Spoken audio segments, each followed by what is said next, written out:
Present. Board Member McKinnon, Present. Board Member Pease, Present. Board Member Willis. Present. We have a quorum. Are there any changes to the agenda? No changes. And is there any public comment on items not on the agenda? None. None.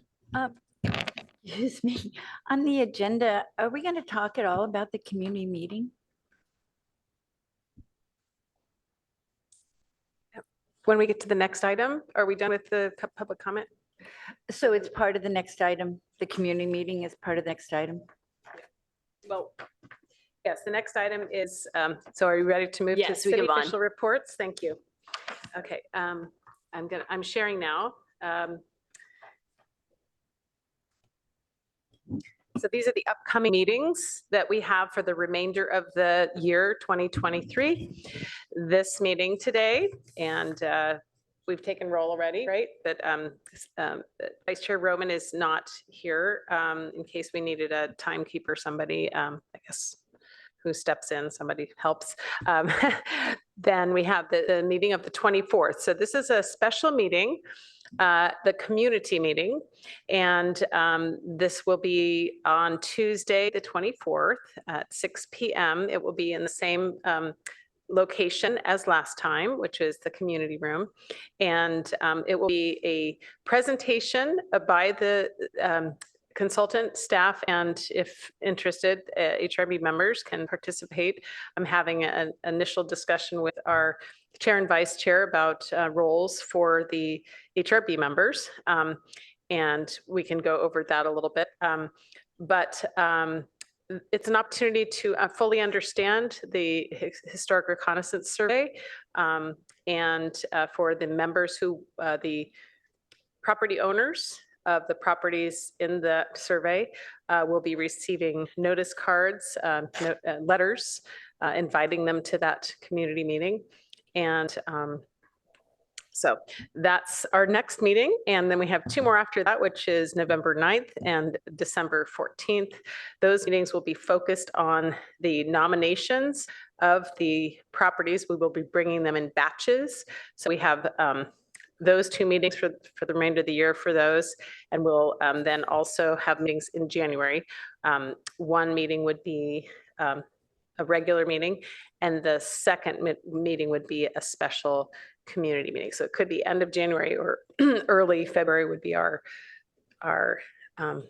evening meeting, another evening meeting of the HRB. So that's about the upcoming meetings. When Did you are have a the question? letters going out? Sorry? When are the notices? They're going to be going out soon. Who are the notices going to? They will be going to the owners of properties that were in the eligible properties. So we'll be sending those to every person, every address that we have on record for the properties. And we'll have a notice in the paper that's going out this week, right? In the week? Or next week, probably next week in the newspaper about the community meeting. You're off, Mike. The newspaper being the weekly, Palo Alto Weekly, or? We advertise in the daily. Yeah, Oh, the that's daily. our newspaper. Okay. For notices. Thank you. We appreciate their reporting as well. Yeah. Mayor Koo? Thank you. Thank you, Ms. French. I'm glad to hear that the HRB members are going to be part of the community meeting and have a bigger role than they did the first meeting that I went to. So I hope you discuss how your involvement would be in this in the moving forward community meetings. Thank you. Yeah, so just for the record for the public, one of the goals of, and we'll be talking about that when we get to the next item, is these quarterly evening meetings of the HRB. So that's been our goal. We've had a couple so far. We'll have another one. And so we'll talk more about that because that's part of our outreach goal for the HRB's work plan. Thank you. Yes. So when you send out the letters, you also send out the DPR sheets that are associated with those properties?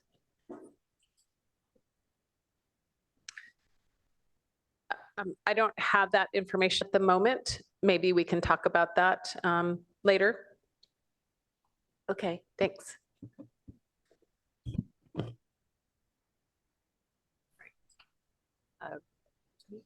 Would you like to continue on to the staff report? Yes, okay, so I will, sorry.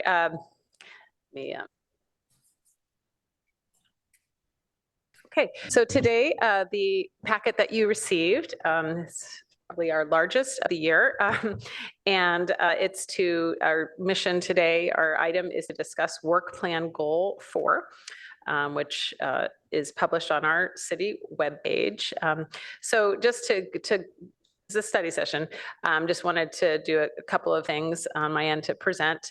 As noted in the report, the HRB had asked for staff to upload all of the DPR forms, which is the local historic inventory forms for each of the properties on the city's inventory. That's been done. And you can see on the right-hand side of the slide how that breaks down, because there are a lot of them. The document that you received, this is where the pictures live all together, not in the form themselves, right? So they're batched like that. So all we have uploaded here are the forms themselves with no photos, because that's how they are. As noted, we're, as part of our outreach, we are doing quarterly evening meetings. If we want to keep this up, we should bring back bylaws that would make this part of the MO for the HRB. And so we can talk about that at a future meeting. Then the review process bulletin, which was discussed at the retreat. I made those changes. They're in the packet with those changes annotated. Then another work plan item, the objective for this work plan goal is to review incentives for rehabilitation. And that's still on our work plan to do. I have a slide on that. And then we have the other one, which is an important one and has been brought up as we talk about the survey that we're in now. That process was just how this existing ordinance applies. And we're tasked with reviewing that ordinance to see if, to measure or review its effectiveness. And so that is in the comp plan as policy L712. So we have this bulletin in part to explain. This was established back in 2016, these Group A, Group B as a group of properties that we review. So in different processes. So Group A processes are for those properties as listed on the slide here. Categories 1 and 2 everywhere. And then categories 3 and 4 when they're in downtown or one of the national or the locally designated historic districts. Then just people may or may not know, after the HRB does review properties, modifications to properties, it's voluntary compliance for what is recommended by the HRB.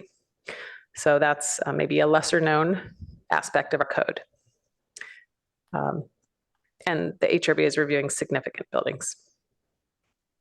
So as part of our discussion is to consider the timing of this ordinance review, this task we have on our work plan, and how that relates to these upcoming historic survey meetings. So we'll have our hands full with those meetings. I've listed the dates here. And then also reviewing the ordinance's deficiencies, and then consider outreach on and the process for amending the code, chapter 1649. So one of those things have come up recently, which is when we have a application submitted to nominate someone else's property. And that is something that our code does not address really, is what happens if the owner does not want to be listed. The state has a policy on that, and ours is not explicitly stated. And so this is something when we do go to council with nominations that council will have to deal with, because it's not spelled out in the code what happens in that case. So that's an example of something we probably want to change in our code to make that clear. So now I have a slide on the incentives. Just to be clear for the HRB knows this, the community may not be aware, we have a whole web page that talks about the incentives. Each one of these in the green bars has incentives for rehabilitation of historic resources per the Secretary of Interior Standards for Rehabilitation. So one approach is for the HRB on this topic is to consider something like a simpler process for voluntary listing. So if a property owner comes forward and wants to be placed on the city's inventory, do we have a simple process? Is it clear? They have to pay, they have to do a lot of things to go through that. And it's not really clear in our code. And it would be nice to have a simpler process. That could be a benefit. And then other concepts such as workshops to discuss using the incentives and explore additional incentives using a focus group. These are things that right off the top of the head. And then of course we have the Tailored Mills Act program, which would be an incentive and a financial benefit for people that want to fix up their listed properties. So there are some to-do items there we've talked about in the past. I have other slides. I feel like I'm talking for a while, so let me know if at one point if it's too much, but the next piece is just, again, reviewing the existing ordinance. This is just what it is right here, and we can come back to this if there's a need for discussion, but this describes how things are, this slide. And then this also describes how things are as far as standards of review. And then now we get to a slide that I prepared related to this large packet that we provided for this week's packet. And it has a document that one of the members of the HRB provided to me and asked to distribute. So this kind of, I did these bullets here to describe the past. So this is kind of like, if you don't know history, you're bound to repeat it or something, whoever said that.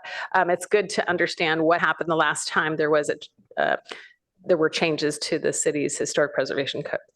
So I'm happy to touch on this if people want to, but it's a lot. So if there are questions, I can pull this slide up again.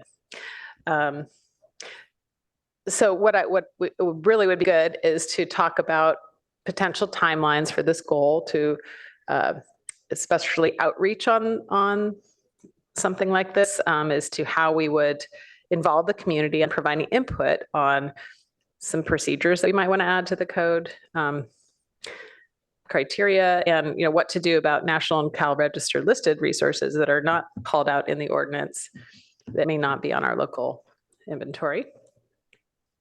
And then maybe discussing some pros and cons about enhancing protections, because for right now, per the code, category 3 and 4 resources outside of the downtown Forestville are not protected by our current ordinance. And then, as people may know, demolition delay is only for category 1 and 2 resources. Somebody wanted to demolish one of those significant resources, there is a demolition delay process. And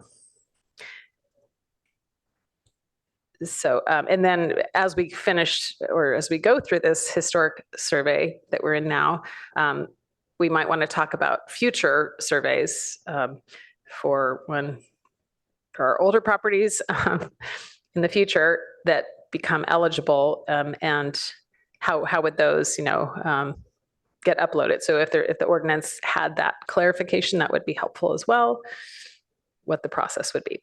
So I'm going to stop there. And happy to go back to any of the slides and kick off the discussion.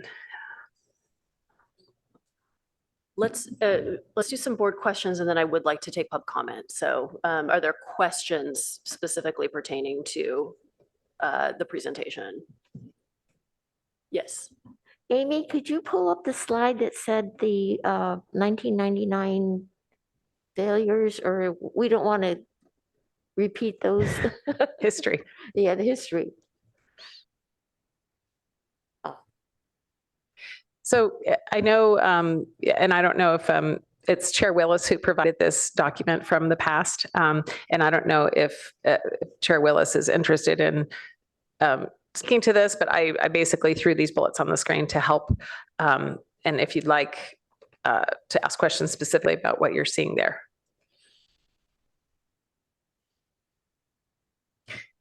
Mayor Koo, would you like an iPad? Okay. You have good vision. So what is the process for amending the current ordinance? Well, the process would hopefully have outreach for public input. The process would involve the HRB. It could be an environmental assessment, including an environmental impact report, as was done the last time that there was an amendment to the code.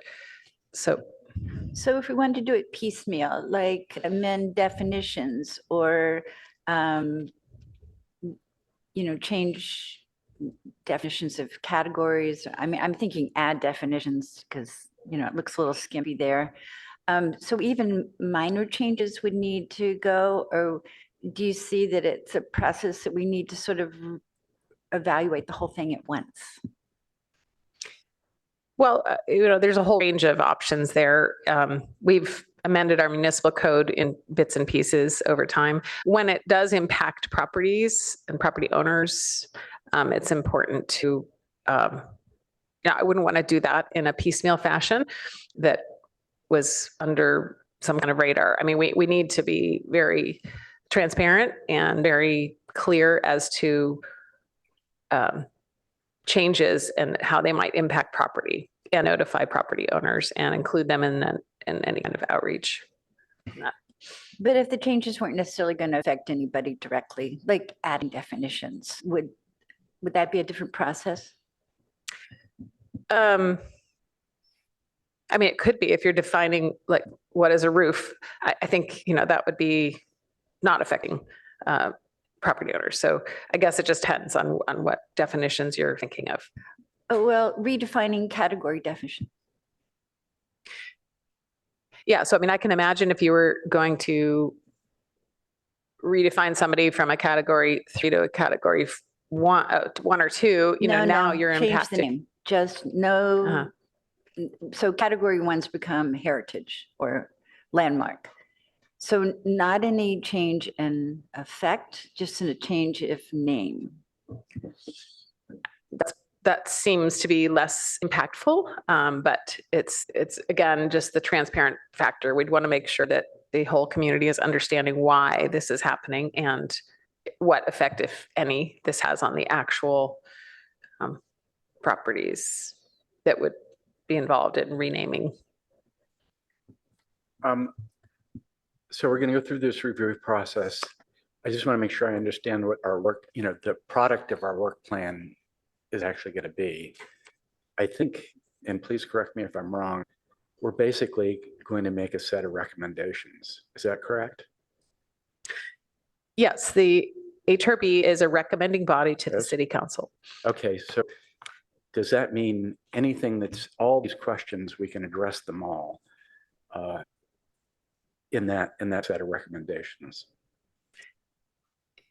Yes, I mean, the HRB's latitude on recommendations is not constrained. Okay, and then what happens with the recommendations? What is the next step with that document, assuming it's a document that we put together?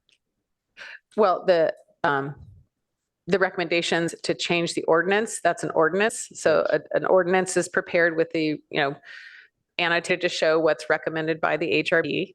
And then the council would review that. If it has, like the last time, as per history here, there was involvement with our Title 18. Last time it was 1818.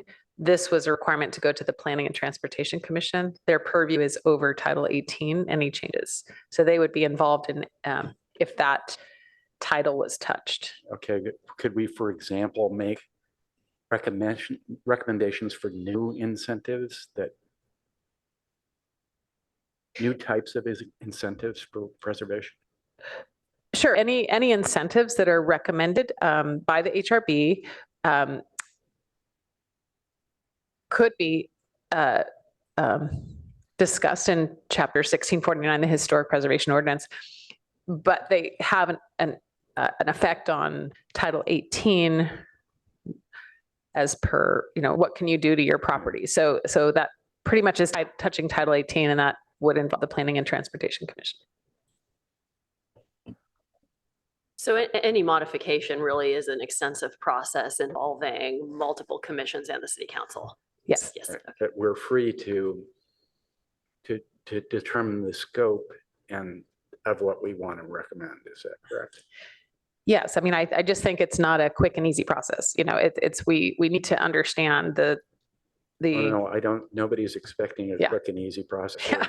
That's one of the values of having this history. It demonstrates there is no quick and easy process, Correct. as far as we can tell, but we might be, if we're informed by this and do this, we might do a little bit, it might not turn out to be quite as complicated as it turned out as the result of the last 30 years. Correct. I mean, one of the cautionary tales, I think, in all of this was, these processes were happening at the same time. So when you have, what to expect, people are having their homes called historic, and they don't know which ordinance they're looking at or what's going to be in effect. It can be it's too much change all at once. So one advantage of having a stale ordinance like we have is we know what it is, right? And so when people get nominated, it's very clear what they're subject to. Okay. When you change the ordinance, that's when people say, what does that mean? What's it going to mean for me? Yeah. I'm just thinking about, we're going through an inventory review process at the same time we're doing this. And I'm having a little bit of trouble figuring out how to do that in an efficient way so that the inventory process doesn't turn out to be irrelevant. That's just my concern. Thank you. So I have one additional question. I just want to make sure that we're sort of all on the same page about this, but can you describe the state's position for the historic register on listing a property against a homeowner or property owner's wishes? Yes. So I'm going to go back to another slide in case I address this. Sorry, I guess I didn't. The state of California, when there's a nomination, they will not actually list the property on the state's register over the objections of the property owner. So that is a model for us, basically, and for the council when they consider these nominations. It's not stated in our code. If you're familiar with it, could you briefly describe how that property owner is notified? What the state does? Yeah, if somebody makes a nomination that's not the owner, how do they know to object or consent? Well, I imagine it's something, I don't know, but I imagine it's something like what we do, which is notify every property owner when there's Well, it seems like it'd be a good thing to find out. Okay, thank you. Sure, yeah, I'm just guessing on that, but it seems reasonable. There are additional questions? On our work plan going forward, are we going to break down into subcommittees? Each subcommittee take a task, maybe? I mean, we potentially could. Okay, it's on. Yeah, I mean, we potentially could. I think today it was really just, to start a discussion of this, because I know it's something that's come up periodically, and particularly in the context of the coming inventory update. But yeah, it makes sense when we dig into it more. Okay, because at the past meeting I was at yesterday evening, there were members and they have volunteers who would be willing to work with the HRB on a lot of these different tasks. Mayor Koo? I just wanted to add that as you're going through on working on this ordinance, that perhaps you engage with some of the insurance agents because a lot of the historical properties, based on the designation, may impact insurance. Thank you.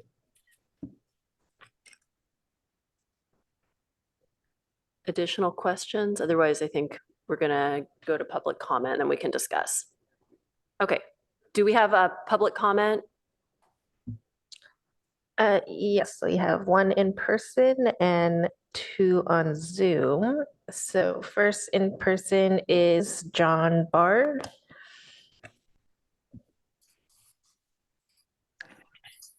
Hello, thank you for letting me speak. This is on? Okay. My name is John Bard. My wife Maureen and I own one of the properties that's on the eligible list. We're excited about living in a historic home, and we've put a lot of work into preserving the character of that home. We bought it from a previous owner who had renovated it and made improvements that were recognized as outstanding restoration work. So we're very pleased to live in a historic property. We've lived there for 23 years now. One of the things we're concerned about in this ordinance, and I think you're addressing these issues, but I just wanted to highlight them from the perspective of one of the homeowners, is that being on the designated list may be a decrease in value for our property because of the restrictions that that's going to provide to potential future buyers that may want to make alterations to the property and don't understand the complexities of the process or the potential impact that that might have on the flexibility they have to add new features or to upgrade the property. There are many deficiencies in the design of our house in 1904, and some of those were addressed in the previous renovation, but not all of them have been addressed. And we'd like to make sure we have the flexibility to do that. So I think you're headed in the right direction. The topics that I hear about in this discussion are the right ones to be considering. I think the important thing, if you look at the history, it talked about going through a elaborate process to decide on what the revisions to the code ought to be, and then it was rejected by the voters. So I think it's going to be important to have the public outreach, and I know that's part of your plan, but to make sure that it's clear what the process is, what the impact to their potential changes could be that would essentially impact the value of their home going forward. And then also make sure that you have a good communication of the incentives. And again, I know you mentioned that on the agenda items, but for me, I've been following this in the the weekly, the Palo Alto newspapers, and also attended the previous workshop that was held a few months ago. It's still not clear to me what the incentives are for the homeowner to say, yes, I want to be on the list. And I realize it's one of the central issues that you are trying to address. Does it require the homeowner to agree? Can people nominate other people's properties? We live on a very mixed block. Our home and the next door home would be on the list. All the surrounding properties would not. And many of them are multifamily apartment buildings. They're newer construction. Some of them are older construction that wouldn't be protected, that could then be torn down. And some of the additional, the new properties that have been improved, the new designs that have been improved are pretty bad. They encroach on setbacks. They, are too big. And so I want to make sure that the policy affects homeowners evenly. Thank you. Thank you. Next is Darlene Yapley. Good morning. I attended the original meeting, one of the 15 people, and I've been following this. For those that don't have the time to follow this, just to let you know, there hasn't really been any outreach since that first meeting. So people are not aware of the reconnaissance survey results pertaining to their house. Also, I think, we haven't received a letter on the October meeting. I'm glad to get the date, but if the letter goes out today, there's less than 10 days that people have to find out that their house's results on the reconnaissance survey and to do some research so that we can ask informed questions. I think it's going to be very important, as the previous speaker mentioned, to answer some of the questions that weren't answered at the first meeting, as well as the questions we have currently, like what really are the incentives? What are the implications of the slide that you just presented if the ordinances change, does that have an impact on the current eligible houses or the TBD eligible houses? Those types of things are not so clear. I have offered to review anything and I haven't been taken up on that offer. I still make that available because I think we want to reduce the gap between what's shared and what people, residents want to know. And I encourage you to do that, to have meaningful community engagement. Even the questions that some of your own members have asked about how this actually works and what the timing is. So the one slide that you put up, the Palo Alto Register of Historical Homes was going to require owner request for listing and provide for mandatory compliance with regulations. The register was intended to initially list no new properties until interested owners began to nominate their properties. The intent, how is that related to the process that's going to be before us, and how should we interpret that? That's an example of one of the questions. Thank you very much. Thank you.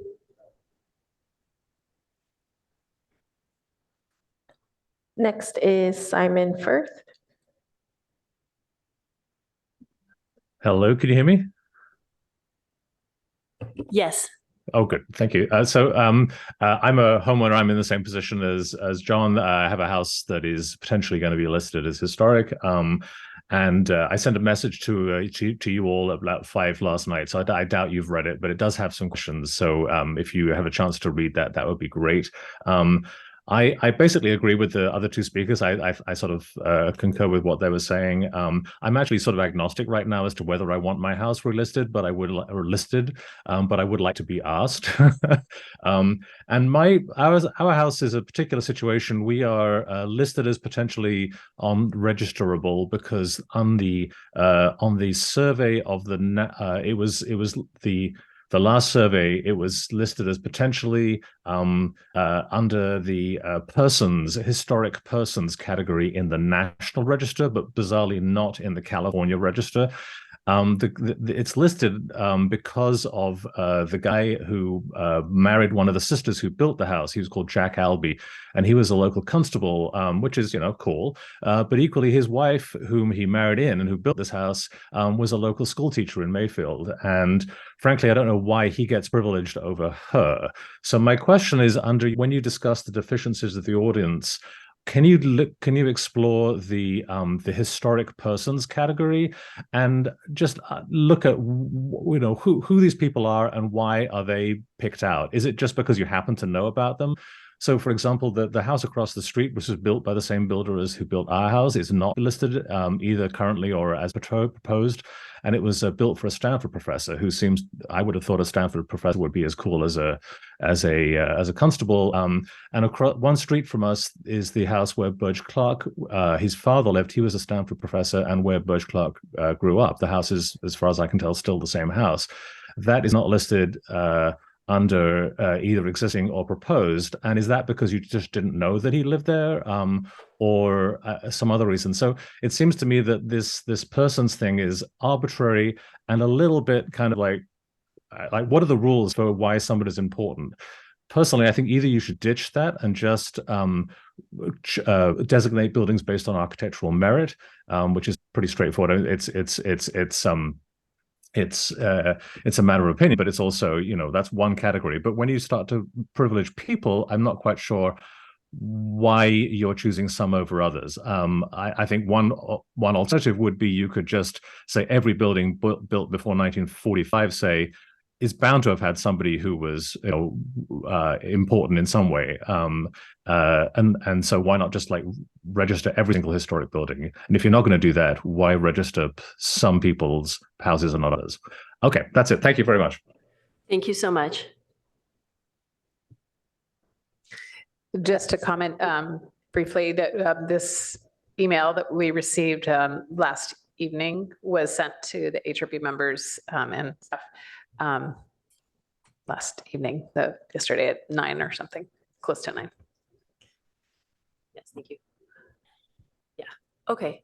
So now let's open it up for discussion. I'd like to just start with one comment based on what we just heard and the email we received last night. And I think it also touches on something we even talked about with the consultants, is that this historic persons category, definitely designation, it needs some cleanup. We don't have really even a category that this speaks to formally in the ordinance. But also, the speaker and letter writer brings up a good point that there may be some variability in how we have selected people of importance. And, I think there also may be some, even since the time of the last historic survey done by James and Moore, that there's been some evolution in the thinking of who even, who may qualify. And so I think it's important to reevaluate that particular type of designation, both in terms of how it interacts with the ordinance and formalizing the place of that in the ordinance, but also in terms of how we view who is historically significant, because there is really a move to telling a diversity of stories that was perhaps not present in future surveys. That's very much, I think, an active part of the discussion now. So that's at least my comment on that. And now I'd like to open it up to discussion on this or other parts of. I think that the historic persons category is truly arbitrary.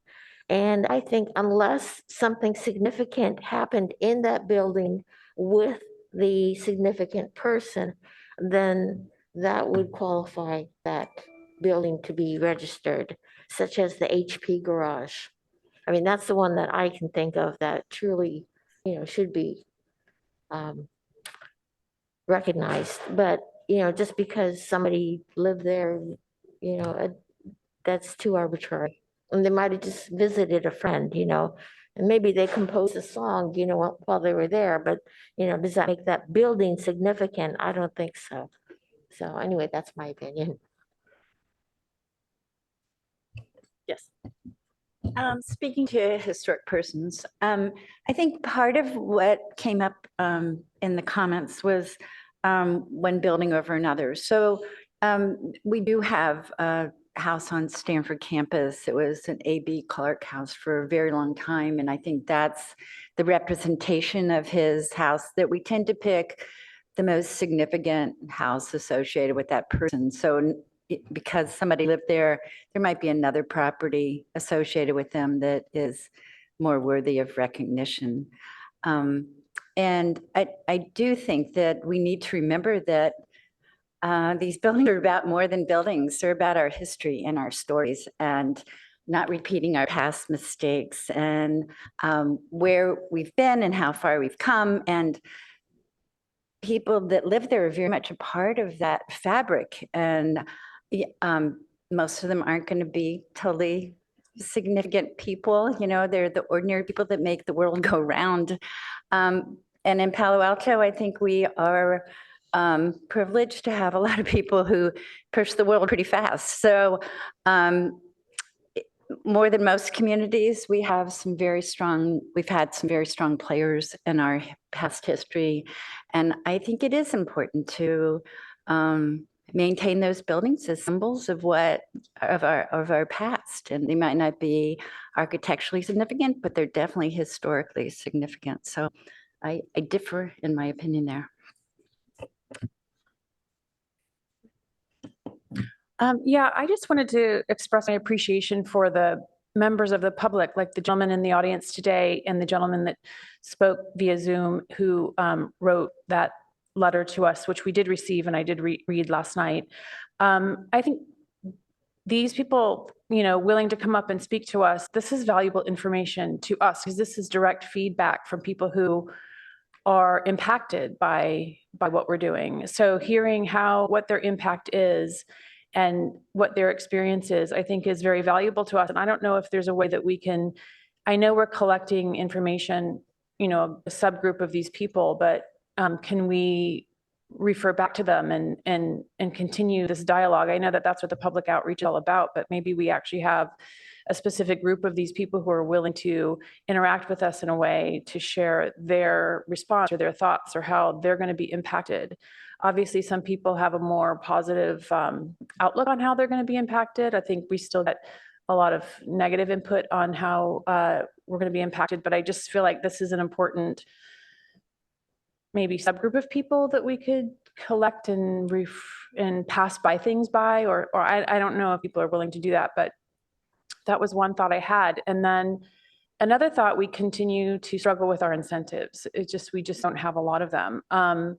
There may be better incentives for people who own commercial buildings and they can do the trade development rights. But that doesn't apply to these homeowners that we're specifically, targeting for our current efforts. I know that when people have a house that's on the potentially eligible list, before they are able to move forward with any permitting architectural remodeling projects, they have to have an environmental impact report done, which can cost about I think it's about $7,000. That's not exact, but I think it's in the neighborhood of about $7,000 because they have to hire Page and Turnbull to do this environmental impact report, or environmental evaluation report, not impact evaluation.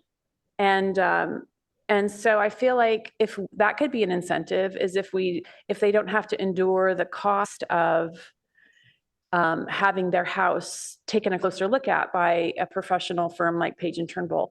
If we could have someone internal, like a staff member, we don't currently have a specifically historic planning staff member who can maybe assist in assessing some of these properties. I mean, that could be another incentive, that you don't have to pay these, often high fees just to get more information about your building. So I think that was another thought that I had. Well, and I think that also speaks to the idea of making it easy for people who wish to list their properties voluntarily. Right now the process is challenging and expensive. So finding a way to mitigate, the process for those who are, raising their hand and saying, I would like to preserve my home, making it an easy and affordable process for them as well. Yeah, because we did have a prior member, Debbie Shepherd, who did own a Category 2 historic house, and she wanted to put her house on the register, but I think the cost was somewhere in the neighborhood of $15,000, and she just thought, I don't want to have to pay that much to go through that process. So that is maybe another incentive. It's not that you necessarily get a reduction on your property taxes or something like that. It's more of you can go through this process and it doesn't cost you absorbent fees. I mean, I think that's an incentive unto itself. I think something else to think about. I just want to clarify that was listed on the National Register, not on our inventory. It was a Category 2 on our inventory.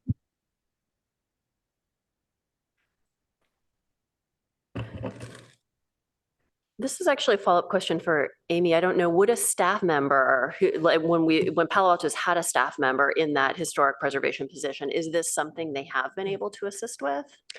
No, it's because it's, as you noted, as Board Member Wimmer noted, the fees that are charged by private consulting firms with expertise is somewhere in the range of, $4,000 to $7,000, depending.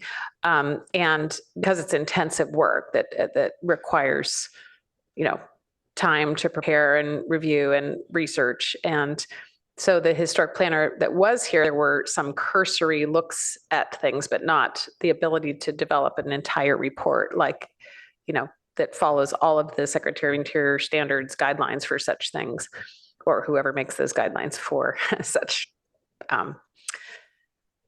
reports. There was the ability of the historic planner with qualifications to say, look at some of these mid-century modern buildings or some other ones that didn't require quite as much research. That was kind of an easier task, I think, than some of these older buildings that had more history and more persons and events associated. Mayor Koo? Just a question. So when we're talking about buildings, we're talking about residential as well as commercial that you're considering. Another point is, so one of the public commenters also mentioned that, they're willing to engage in terms of reviewing the ordinance and helping out. So I think like Commissioner Wilma said, it'll be great to reach out to all of them. Thirdly, I was wondering if perhaps, Ms. French, that, the council is coming up with a mid-year budget review, which is going to be in January or February. Perhaps it's a time for you to request for what are the costs associated with hiring a staff member that would be, that would look at the historical ordinance and help with this commission. That might be something that can be proposed to council for us to review. I should say we are currently, we did have, an ad out there to find a historic, a senior planner level historic planner, somebody with actual qualifications. So that's the good news, that there will be staff if we can find them and hire them and keep them. Is that job rec open currently? I believe it was about to be posted. I don't know. Yeah, or it possibly has been posted. I haven't seen the results of that posting to know, but I can check that out and give an update to the board. Okay, thank you. I think of all times of any, to have that person would be, when we're embarking on this, possibly game-changing endeavor, I think it would be really helpful. But in the meantime, Amy, you've been doing an amazing job. I know I said that, I was like, Amy's just, you're just a magician. We're wearing so many different hats that in the absence of an actual historic planner, Amy has stepped in all these years. I think it's been how many years since we've actually had someone? Our last historic planner left in March of 2018. And Amy has done it ever since then. So hats off to you, Amy. Thank you.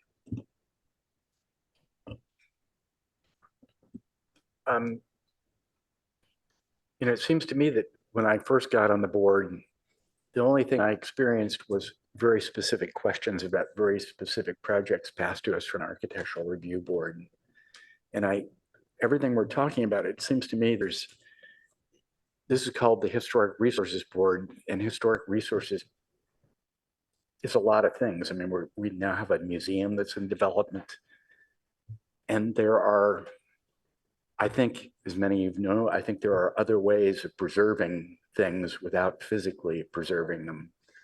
And if somebody doesn't want to agree to do that, it's a way to create a historic record, which is much more detailed than we would otherwise have. And that should be also part of what we consider an incentive. Allowing that to happen in a way that is not costly to them and is acceptable in terms of privacy and where they want to take their property and so forth. So.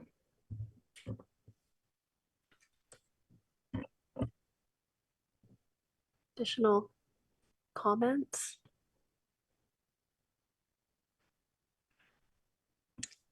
Oh, I was gonna, I would be happy as well to take a walk through the city's website about incentives, just to refresh. And if any members of the public are still attending, I don't know, but that we're asking about incentives, let me know if that's of interest, because I have it open. Yes. Do you have something ahead of time? Yeah, I mean, let me know. I think the one thing that's really going to be important for us to do is rephrase all of those, and put them in a better context for people to be able to pull out and say, this applies to me, or it might apply to me. Because I think that because they are in so many locations, it becomes kind of a puzzle to figure out, after you wander through all of them, do you remember, where your first notes were about what might apply? So I think we could save people a lot of time and frustration if we rephrased and put some of them in a different place on our webpage that might reference, where they are in the code, but that would be grouped more according to who they apply to. Also, And while I'm talking about that webpage, I was so disappointed to find those DPR sheets all mucked together because, okay, I'm not the most patient person in the universe, but, you know, scrolling through them to find the one one you're interested in is not that great for people who are impatient like me. So I hope we don't take that as an end result. I hope we can move forward, and maybe this is something we need to apply for a state grant for, but to put them up individually so you can just search your property and not be, maybe I'm just not a very good scroller, but whatever. In regards to the incentives list, the past members are willing to help with that. They already have their own kind of, you know, undefined document, but they'd be willing to make that more user-friendly and to post it on their site if we cannot do it, you know, in a timely manner on the city site.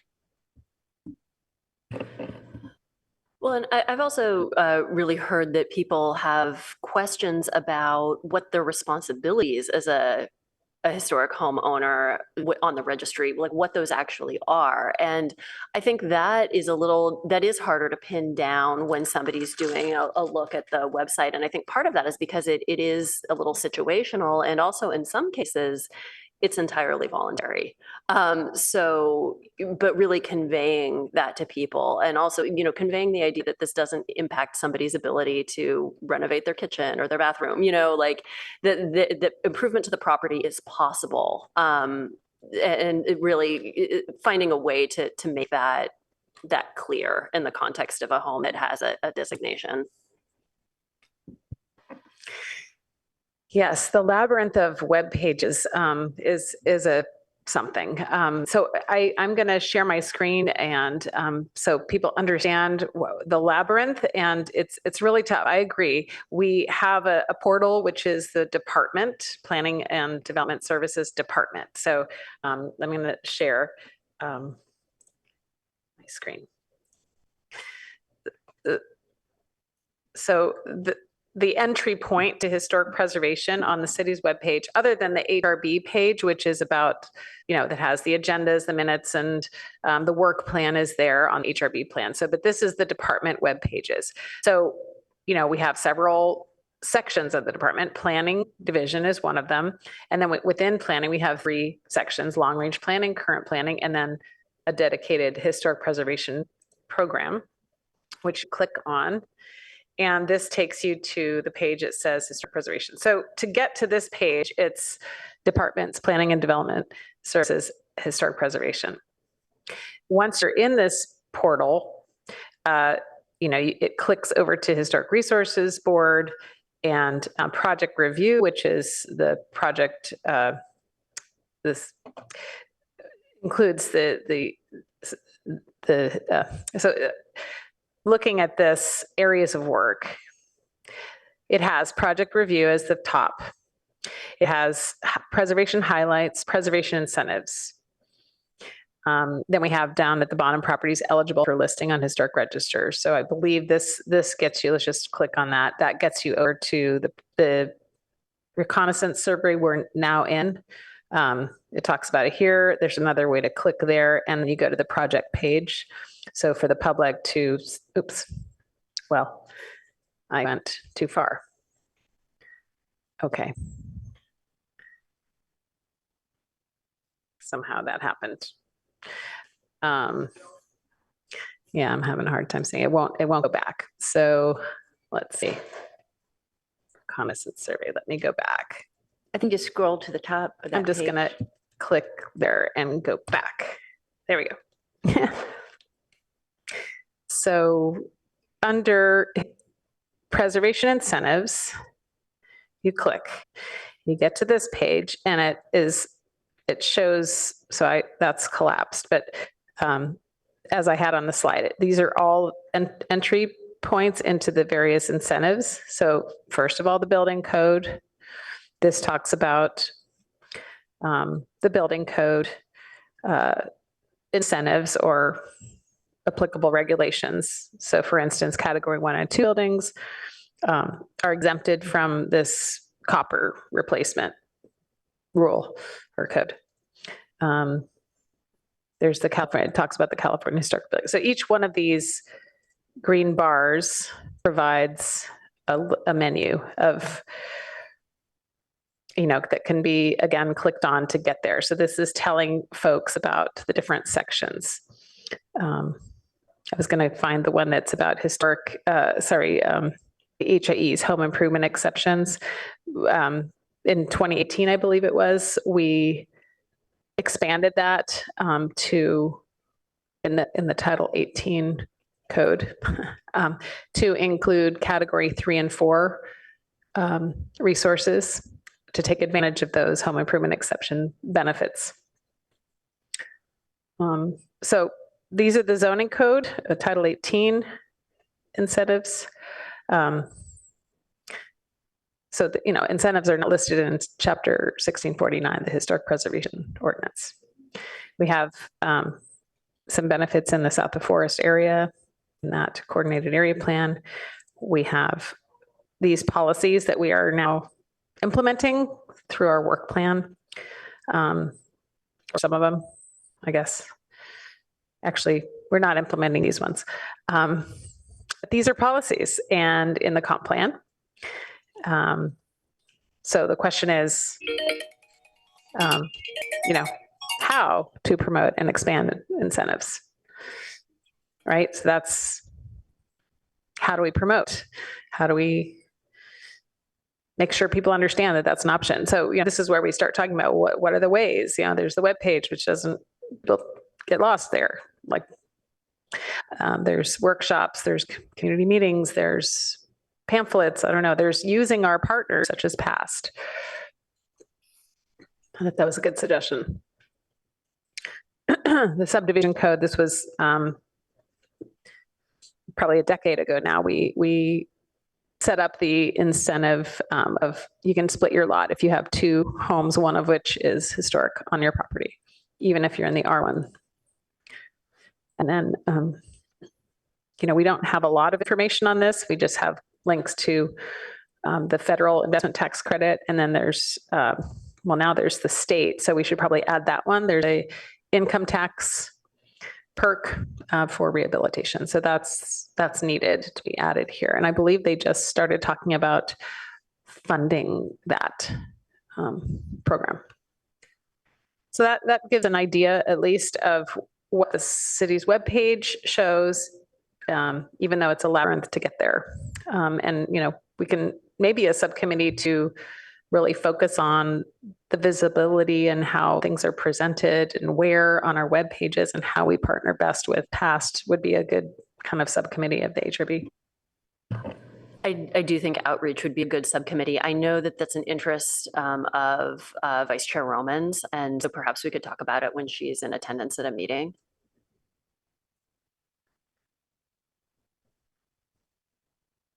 I also think that this is a time to just mention the Mills Act. Because that is another incentive that the board has done a lot of work developing, a proposal. But that is really something that could be of interest to homeowners. We've heard of active interest in the program, and it's potentially something that could be offered. And that really wouldn't be a change to the ordinance. That would just go to council.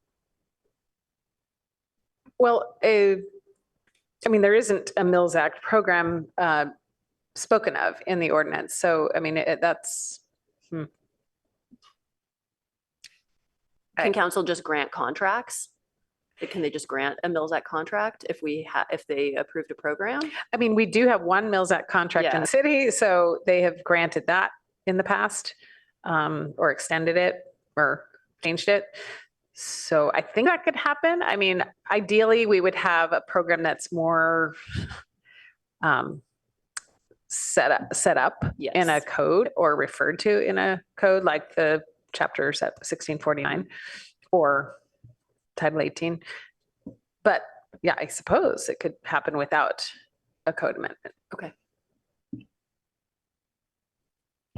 There other comments? Do we want to start with our subcommittees just to get the ball rolling here? Because, I see one for the outreach. I see one for just developing the incentives list and, you know, the Mills Act. I think, Sure, I mean, would you like to comment? Yeah, I agree. I think we should wait until our vice chair is back. I think that would be a good thing Yeah. to do. I know she does have a particular interest in the outreach specifically, but we could put this on the agenda for the next meeting. Okay, we can put that formation of subcommittees for Mills Act and outreach, and I heard developing incentives. Mhm. Are there other areas of interest that people would like to address in that way? I think I'm interested in the ordinance updates. And is there any problem if I reach out to some community members and just start setting up a ad hoc committee? I'll defer to you on whether that kind of communication with the public is permitted in that way or kind of what, yeah. I think any member of the public can communicate to other members of the public. I think this, the cautionary tale again, is to not get ahead of ourselves. We're about to bring nominations forward at the very next HRB meeting. And so, you know, to not have a buzz out there about changes to the ordinance, I think, I mean, we can talk about it, but to start galvanizing and talking about changes to the ordinance might be detrimental to the process we're in, I think other than what we did today. I'm thinking we get to the changes later.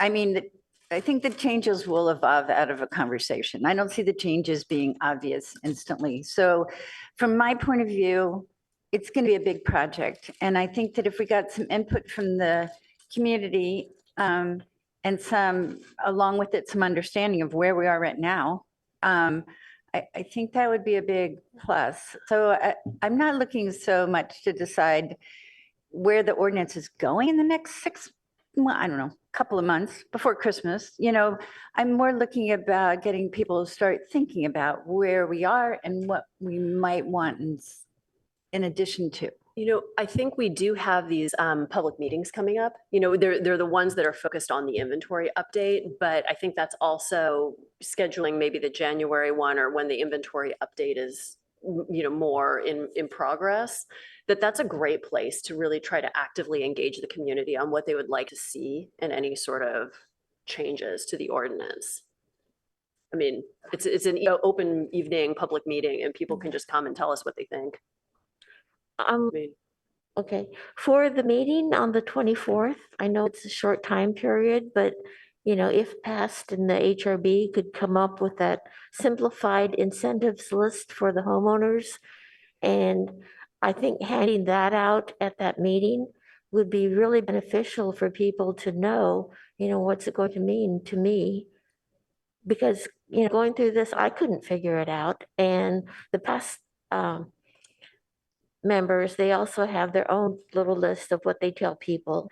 And I think if, you know, we have just one comprehensive page that we hand to everybody saying, this is what it means currently, you know, as of today, to be on this list. Starting with, it's okay to modify your house, including the outside, but definitely anything on the inside of a home is not subject to review, other than building permits. So I appreciate that. I think it's a good idea. I believe the plan is to send the notices for the October 24th meeting out today. So it's 12 days in advance. I think, you know, sometimes we're caught off guard when we have a Tuesday meeting. It's not the usual because we're used to Thursday meetings. So I think we're going to get the cards and letters out. So it's not well in advance, but we do expect to have a lot of comments in the next 12 days after sending all of those notices and cards out. But I think that's a great idea to have some sort of handout available for people who are coming to that meeting to be able to look at. That's a bit more, you know, condensed and just everything's in one place.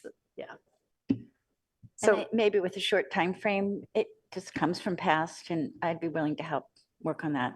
I don't know who on past is volunteering, but I think that if it came from them, that would be great. And I'm happy to reach out to me, Gogo, and I mean, I can certainly get links because even in a handout, if it, you can have where to go to look at more detail about that particular. But I like the idea of having a more general kind of the FAQ approach. Yeah, go ahead. Okay. First of all, I want to thank you for passing on Mr. First's letter last night. And I'm sorry you were here at 9 o'clock working till midnight. But I'm just wondering, in the past, I've used the general list for communicating with the city council. And it seemed to pass directly through to them because I sometimes got responses. And is there a way, if somebody addresses that list, it can just be forwarded to our email rather than having to have somebody make an intervention to pass it along? So you're talking about the emails to the HRB? Yes, to the general list, just like there's a general address for the members of the city council. I'm wondering, there's one for for this board. If somebody sends an email to that, whether it could just come directly to us, could be forwarded to our account so we would see it rather than having to have you intervene and do work around that manually. Yeah, we can look into that. I would want to see how we do it for the other boards and commissions, if that's the case. Well, Veronica would know because I'm often she's looking at email late at night, Yeah. so, and early in the morning, and it just Yeah. seems like it would be more. Well, I think he efficient. did send it last evening, so it was sent right away. But it's a good question: is can we have those emails go directly to the HRB members rather than to the staff that then forwards it? Yeah, I just wanted to get back to the community outreach meeting on the 24th. Is that going to be the same format that it was before? Does the board, do we have to do anything in preparation for that meeting or anticipation of what might occur? Is Paige Turnbull going to be there to field questions? I'm just recalling the last meeting and the format. Is that basically just going to be another similar, just open to the public question and answer sort of format? So we're developing an agenda for that meeting, and it will be a combination of staff, me presenting, the consultant presenting, and of course being there the whole time for questions, and then having a role for HRB members. At this point, I've communicated that agenda to the chair and vice chair for discussion. I think Samantha's out of town, but Alyssa received it at least, and talk about roles that might be there, at least for the chair and vice chair. I don't know if Alyssa, if you have an idea about expanding that to other members or how that could work. Yeah, I mean, certainly any member who wants to come, please come. But if there's a way you're interested in participating, I think please let us know if you'd like to be there to listen or potentially respond to questions where you have knowledge, for example, Mills Act. If there are questions that come up about that, participation's encouraged. I think, yeah. Just out of curiosity, how many people are on the board that are here today are planning to attend that meeting? Right, pardon me? So I think most of us Amy will doesn't be like my there. side comments, but I'm flying back for it. Gotcha.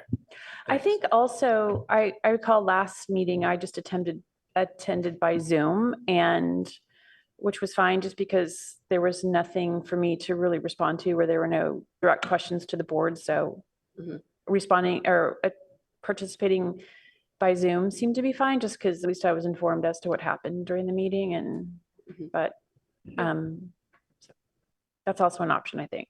And it'd be an evening meeting like the one before. Okay.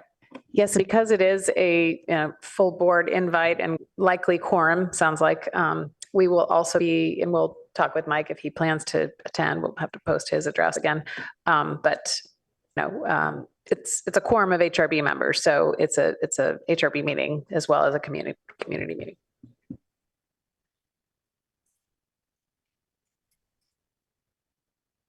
It's in the community room, which has the option to, if we get a horde of what's a better word? A group, Lar- a large large group of people attending, we can open that, the bifold doors and expand into the lobby. And since it's evening, there shouldn't be much else going on in the lobby. So we'll be prepared. Just seems a nicer room with all that glass and lobby feeling. All right, thank you. All right, so I'd like to move on to the approval of minutes. The last, from the July 28th meeting. Are there changes? Sorry? After the discussion? If there are any additional comments you'd like to make, please do. Oh, I was going to do that next. Like if there, yeah. I had some corrections or suggestions. So on the first page, 422, near the bottom, when it says that I mentioned that the problem was they didn't know how to work the system, could we interject audio visual system? So in parenthesis, maybe I didn't say that, but I don't want anybody to think I want them to work the system. Is that clear, Amy? Yeah. Okay. And then Lydia, on page 426, Go, can you share your minutes with her? I just want to verify that it was Lydia speaking. So we can get rid of that unidentified speaker who is very identifiable.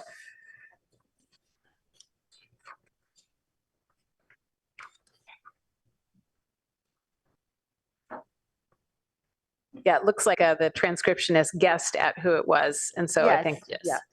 we get these raw from the Okay. transcriptionist. And Oh, So yeah. it was Lydia. So can we correct that?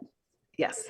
Very good, yeah. And then on page 428, the second line, when I say that I remember reading something about the 20-year moratorium, but didn't remember exactly what it was. I think if we could put in parentheses to see the comment at the bottom of the page in the second to last paragraph where I did read the section referring to the 20-year moratorium.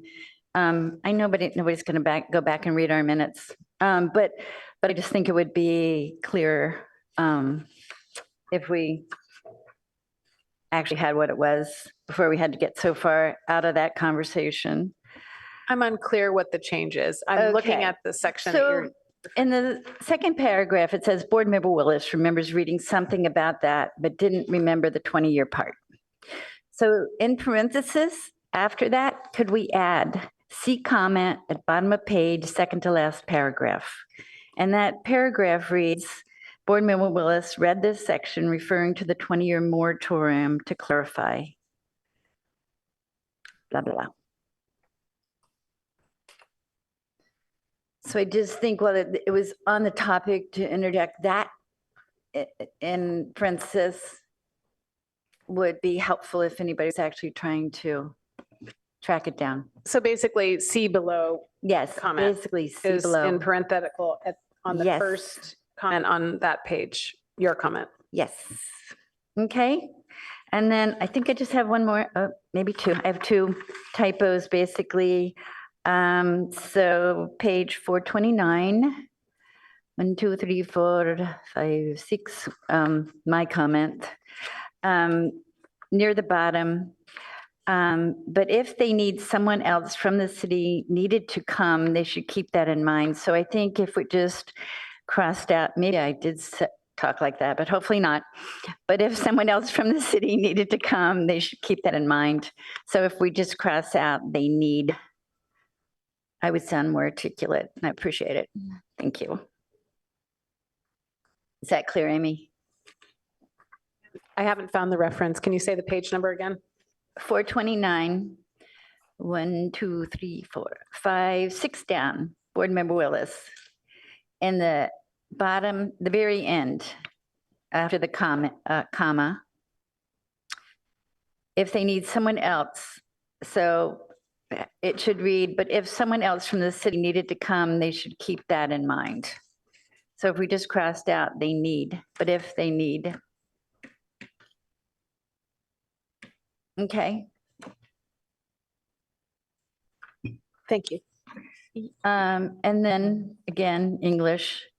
Said if they're not going to be in attend, oh, sorry, 1, 2, 3, 4, 5, 6, 7 down, Board Member Willis said even if they're not going to be in attendance at a meeting, it would still be nice to get a packet instead of is still. And maybe I'm just inarticulate, but Are you on the same page? no, or- I'm on the very last page. 1, 2, 3, 4, 5, 6, 7 down. When we're talking about getting meeting packets. At the very end of the first line, it is still be nice. And again, it could be my bad English, but it should read, it would still be nice. Sure. Thank you. Did you have? Yes, and I Correction. just noticed on page 427, it's sort of the upper, probably like the sixth entry, where it says Board Member Wimmer noted that the HRB needs to take its part 2. She said that she randomly tried to pull up 2 addresses. I don't think I said that because it says that I was going to call Caroline George, and I don't, that wouldn't have been me. So maybe that was a statement that instead of Board Member Wimmer, could it have been Board Member Willis who said that? I don't know. We can go back and look at the video to see who that was. But it's okay. I mean, I'm fine that it says it, but I don't recall saying that because I wouldn't have had Caroline George's contact information.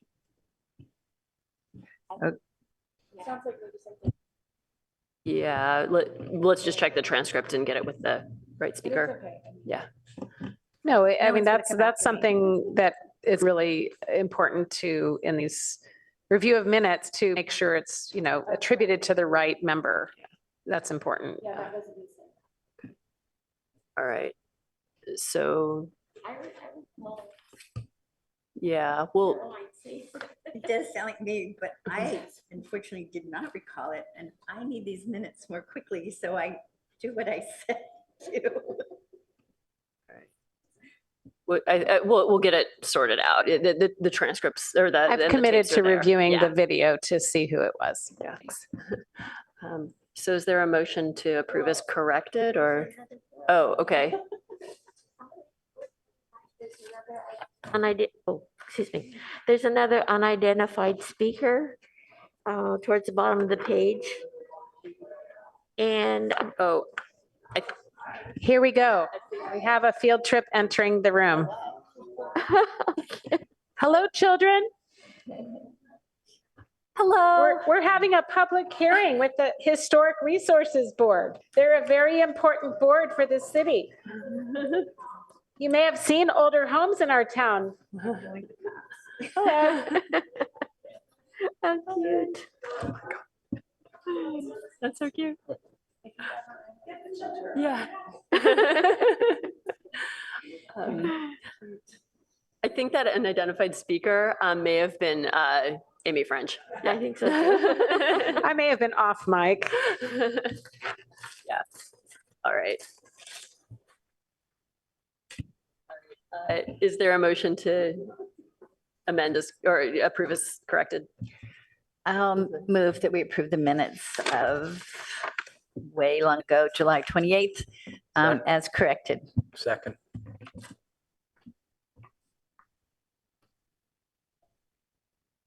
Take a vote or Yes, just the vote, voice vote. all in favor? All in favor? Aye. Okay. Oh, did we get Member McKinnon on that? I was absent at that meeting. Oh, okay, thank you. Okay, now are there board member announcements from past? Yeah. Yes. We had talked about past expanding their tours to reach all of the community, and they're more than willing to do that. They said they do have a walking tour of Barron Park of historic houses, so they will have that. They will also look at doing the mid-century modern tours again. And upcoming, we have on Saturday, October 14th, the Boyce Ashby Edition Tour. You meet at 1001 Forest Avenue at 10 o'clock. And then on Saturday, October 21st, they're doing the College Terrace Tour. You meet at 2310 Yale at 10 o'clock as well. Thank you.